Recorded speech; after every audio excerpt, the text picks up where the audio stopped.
Hello，大家好，我係 Eva。今日咧想同大家介紹一個揚州炒飯。咁揚州炒飯有好多版本嘅。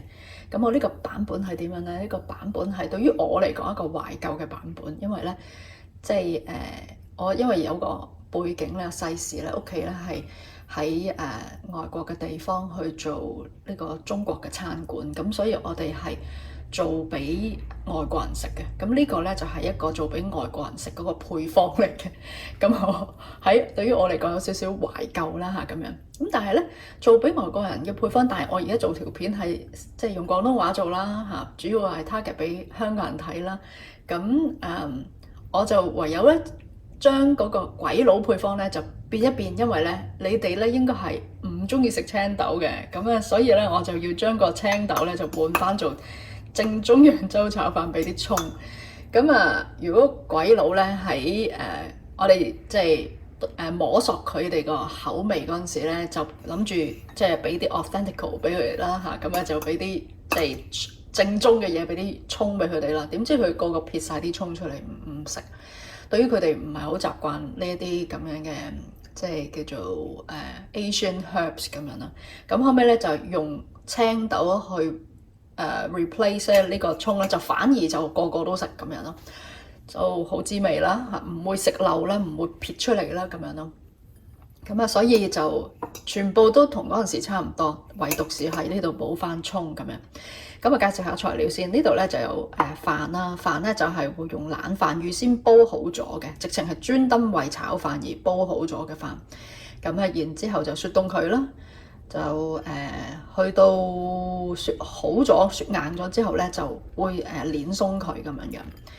咁我諗香港嘅有啲廚師嘅炒飯咧，佢哋可能係會用新鮮飯，譬如講唔切啦，快啲啦嚇，咁啊用新鮮飯都未定啦。咁我哋即係叫做嗰陣時開鋪頭咧，就會係預先雪凍咗之後，就好似我而家咁啊，得閒無事就走去攣鬆嗰啲飯粒。咁啊，然之後就方便炒嗰陣時，廚師會炒得容易好多嗰隻咁啦，快好多嚇咁。咁所以啲米咧最好都硬淨少少咧，就即係唔容易碎咯嚇。然之後咧就有雞蛋啦，嗰度有叉燒粒。呢個叉燒咧就係我燒嘅叉燒嚟嘅，早前燒好咗。當年嚟講咧，我哋都係自己去燒叉燒嘅。咁你見到咧佢唔紅嘅原因係點？因為我冇加色素落去，冇加紅色嘅色素落去，咁所以咧就唔會紅。但係咧佢仍然會帶少少，你會見到佢唔係一個普通嘅啡，係有帶少少輕微有啲紅嘅。原因係咧，我係用咗一啲紅菜頭嘅汁咧，去俾一個紅底俾佢咁嘅樣啦嚇。咁所以就都有少少紅嘅喺度嘅。Anyway， 總之冇 artificial colour 啦嚇。跟住另外呢度有啲 frozen 嘅蝦仔啦嚇，即係呢啲蝦仁仔咁嘅樣咯。就因為呢啲蝦仁仔咧，就佢買翻嚟嗰時已經咁樣噶啦，就熟咗噶啦咁樣。咁因為我哋要慎防佢個處理方法，唔知會唔會有一啲其他佢哋嘅 chemical 加咗落去，咁所以好多時我哋都會烚一烚佢先嚇，揾啲鹽水烚一烚佢先。咁啊，另外就用豉油。咁啊，豉油對於外國人嚟講係一個好 charming 嘅嘢嚟嘅。咁你加咗豉油落去，第一就帶啲味俾佢，第二顏色又好似深咗少少咁樣，對於佢哋嚟講好似個顏色比較吸引啲。第三，佢的而且確係中意豉油嘅味道㗎嚇，咁所以我哋會加少少豉油。另一樣最好預先預備嘅咧，就發好隻雞蛋先，搞掂。咁啊，呢度開紅咗個火啦。咁喺頭先嗰幾個材料嚟講咧，我覺得係最需要我哋照料多啲咧，係個蝦仁啊。咁咧，因為個蝦仁咧就一來佢係 frozen 啦。如果你用新鮮就唔使經呢個動作嘅啦，可以去到炒飯嘅中途嗰陣時就可以直接將嗰啲蝦抌落去。但係因為佢係 frozen 啦，咁所以我覺得始終都好可能會有啲雪味，同埋佢嘅味可能係相對嚟講係。我想帶多少少香氣俾佢啦，咁所以我會預先咧炒一炒啲蝦，令到佢哋即係多翻少少油潤啦，同埋辣一辣佢哋會個香氣會好啲，咁都係花少少時間就得。然之後就會加埋呢個叉燒落去，咁叉燒我都係微興一興佢咁樣咧，會比較將佢個油脂去煎一煎出嚟咁樣，以及可以順便俾多啲味道同啲蝦一齊咁樣。咁跟住 OK， 我哋見佢哋都即係叫做幾個香嘅味都走出嚟啦。咁我哋咧就可以收起佢。之後咧個鑊咧抹一抹，因為我哋要煎一煎雞蛋。咁呢度抹一抹個鑊咯，因為如果我哋唔抹一抹佢咧，驚雞蛋燶。嗱，呢度都抹到顏色出嚟，驚雞蛋燶。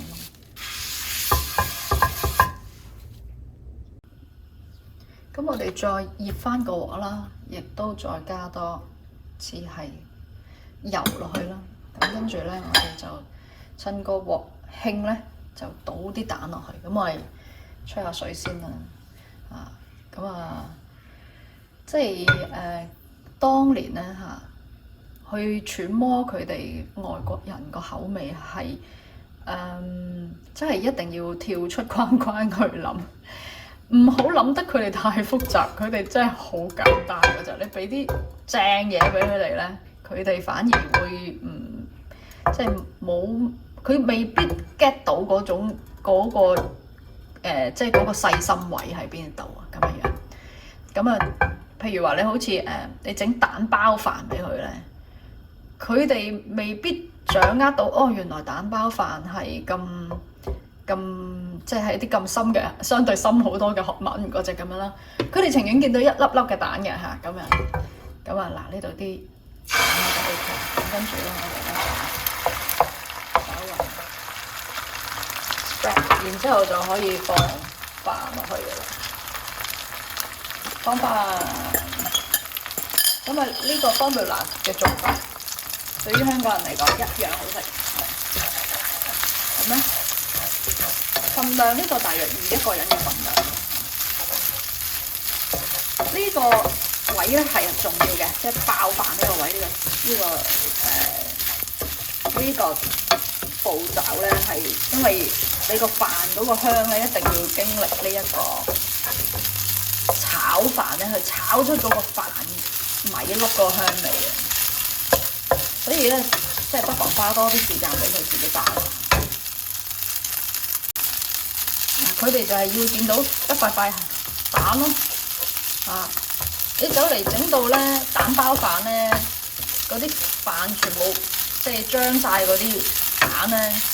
佢哋唔覺㗎，佢哋唔覺得呢一樣係原來有啲蛋包住啲飯，因為佢本身食米飯都唔多啦。咁我哋炒到去點嘅地步就可以下一步咧。第一見到有少少煙飆出嚟啦，而家有啲煙飆出嚟，即係個飯透啦咁樣。第二咧都會聞到啲香味，蛋香啦同埋嗰個米香啦都會出嚟。咁我俾佢飆多少少煙先。好啦，呢度咧接近得㗎啦。嗱，見唔見到啲米喺度跳啦？跳咧就加翻啲料，啲料又要俾翻啲水分喺度。最緊要做到一粒粒俾佢哋睇，咁佢哋就好開心㗎啦。一路食就一路掃啲嘢喺度有呢隻有嗰隻咁樣。咁如果即係嗰陣時做俾佢哋，就梗係叉燒加啲色落去啦，紅紅地嘅。如果唔係真，佢話喺唐人街嗰啲紅色，點解你嗰啲啡色㗎？咁樣又會識咁諗過，突然間變聰明。好啦，咁啊，其實幾靚啦，差唔多啦。跟住我哋加啲葱落去，熄火加葱，一兩燈。拋下鑊，搞掂上台。未上得台住，因為要加少少豉油俾佢。豉油就趁個鑊咧熱熱地嗰陣時，辣落去咁樣，等佢少少燶有少少焦即係如果用生鐵鑊咧，紅啲仲好。OK， 搞掂上台。碟裝起佢嚇，裝得靚靚地咁樣，佢哋就好開心㗎啦。咁我裝完再影俾你哋大家睇下。咁啊，裝起上嚟差唔多，剩翻少少。咁呢條片係做俾香港人對眼食㗎嘛，咁啊梗係灑多少少葱啦。OK， 好，做完。咁啊，大家試下啦，非常之簡單容易，全部都切粒粒啫，有啲咩難啊？邊度難到大家？咁啊，做俾細路仔唔中意食葱咪用青豆咯，啲鬼佬都係差唔多咁嘅啫嘛，好似細路仔咁口味。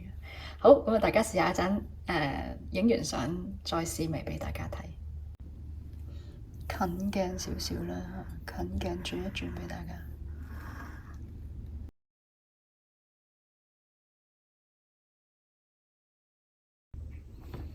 因為今次幅相都容易影，所以可以好快食。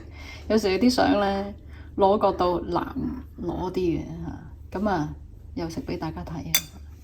是但啦，呢個位啦。睇齊唔齊料先嗱，就有蛋啦、叉燒啦、葱啦，爭隻蝦，鏟隻蝦上手先，爭隻蝦。咁咧就嚟啦！哎呀，隻蝦跌咗。好，呢個 combination 嘅口味食俾大家睇，完美，蝦有味，叉燒有味。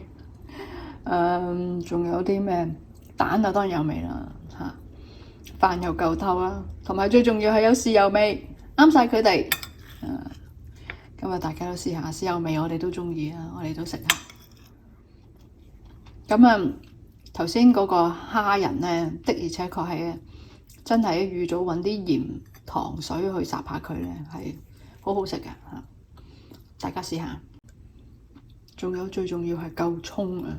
我哋夠葱喺度。